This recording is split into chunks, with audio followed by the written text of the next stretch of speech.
నేను బ్లాస్టింగ్లో దెబ్బతగిలి నేను ఇంటికి వచ్చా. నాకు సన్న అక్షరాలు కనిపించదు సార్. నాకు 2 ఆడపిల్లలు, ఒక మగపిల్లగాడు సార్, పెద్ద అబ్బాయి.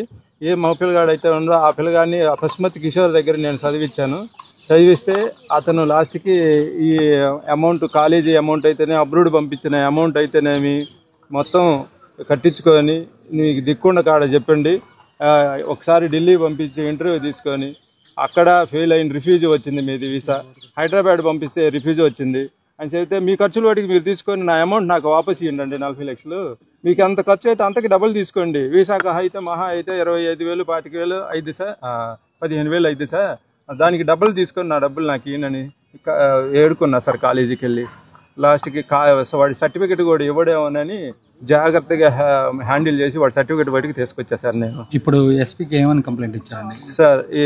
సార్ మేము ఇప్పుడు ఇవాళ 8 మంది పిల్లలు వచ్చినాం సార్, ఇంకా పిల్లలు ఉన్నారు సార్. వీళ్ళందరూ ఒకసారి క్లోజ్ కావాలనేసరికి పరాయి ఊరోళ్ళు ఒకసారి అటు గుంటూరు, ఈ పెదకూరుపాడు కూడా ఒక రిపోర్ట్ ఉంది సార్ ఈ గురించి, కేసు గురించి. అట్లా ఉన్నారు కాబట్టి అందరూ ఒకసారి నాకు సెట్ కాలేదు సార్. సెట్ కాలేదు కాబట్టి ఇప్పుడు ఎస్పీ గారు ఏమన్నారంటే ఈ అప్లికేషన్స్ మొత్తం వచ్చాయి కాబట్టి ఈ మొత్తం ఒక సైడ్ పెట్టి దీని గురించి క్షుణ్ణంగా ఆలోచించి దీనికి ఒక న్యాయం అనేది చెయ్యాలి కంపల్సరీ అని ఎస్పీ గారు అన్నారు సార్. దానికి సంతోషం అని అర్జీలు ఇచ్చేసి బయటకు వచ్చినాం సార్. అందరి మీద కలిపి అందరి మీద కలిపి సార్, ఒక ఎగ్జాంపుల్ సార్, నాది 42 లక్షలు లేదు సార్, అది యశ్వంత్ కుర్రాడిది 30 లక్షలు సార్. మొత్తం మీద కలిపి సుమారుగా 4 కోట్ల దాకా వస్తుంది సార్. మొత్తం సెకండ్ బ్యాచ్, ఫస్ట్ బ్యాచ్ మొత్తం లలిత ఇన్స్టిట్యూట్ పిడుగురాళ్ళ సార్. ఆయన పేరు పశుమతి కిషోర్ సార్.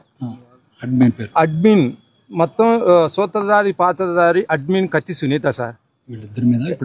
ఏమే మెయిన్ సార్, మా కాడ ఫీజులు కట్టించుకునేది ఆమె. ఫీజులకు బిల్లులు కూడా ఇవ్వదు. బిల్లులు ఇస్తాంలే అడిగి పారిపోం కదా అన్న మాట్లాడుతుంటుంది సార్. తీరా బిల్లులు ఇవ్వమంటే ఒక్కదానికి బిల్లులు ఇవ్వకుండా మీరు డైరెక్ట్గా అడిగి వెళ్ళండి, అన్ని సిస్టంలో ఫీడ్ అయ్యి ఉండే, సిస్టంలో చూసుకుని ఉండవు సార్.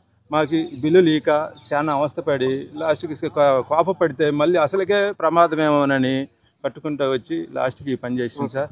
మీకు దిక్కుండా కాడ చెప్పుకోకండి, హైకోర్టుకైనా వెళ్ళండి, కోర్టుకైనా వెళ్ళండి, నేను వెళ్తా. అదేమంటే నాకు SC ST కేసులు పెడతాము, ప్లస్ పిడుగురాళ్ళలో అతను సర్కిల్ ఇన్స్పెక్టర్ నా చేతిలో ఏదైనా చేస్తా అన్నట్టుగా మాట్లాడింది సార్. ఎస్పీ అయితే మీకు న్యాయం చేస్తారు, ఎస్పీ గారు అయితే న్యాయం చేస్తానని చెప్పారు సార్.